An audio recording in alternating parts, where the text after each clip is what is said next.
You guys asked for it, so here's part 2 of alocasia care tips that I wish I had known sooner. Like I said in the first part, I now have about 50 or so thriving alocasia, but I made a lot of mistakes along the way. So here's a part 2 of things that I wish I had known earlier to save myself a lot of heartache. First up, I would say I wish I had known how thin alocasia roots are, especially compared to something like anthurium, which have big, like noodly, chunky roots. Alocasia have really, really thin roots. So why that's important is because that means they're not able to retain water for as long as other plants with thicker roots. So they're gonna need water more often. But at the same time, the double-edged sword is that it also makes them more prone to root rot. Basically, giving your alocasia enough water but not letting it rot can be kind of a difficult tightrope to walk. You're gonna have to learn over time. They like water often, but they also rot easily. Speaking of rotting, let's talk about alocasia corms. So if you didn't know, alocasia grow from these little ball things called corms.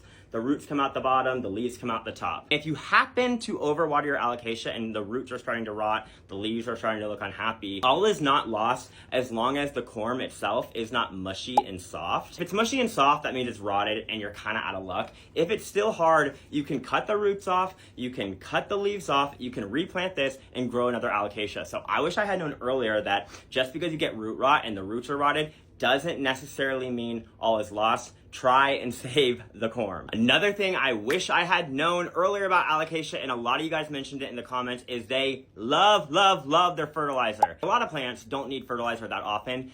Every time you water your alocasia, you need to add fertilizer, something with a good NPK solution, maybe like a 20-20-20 solution. But on top of that, you absolutely should add a magnesium supplement. I use CalMag, which is a calcium magnesium supplement, because I also use it for my anthuriums. It does wonders for your alocasias. I hope that helps. I'll see you in the next one. Bye.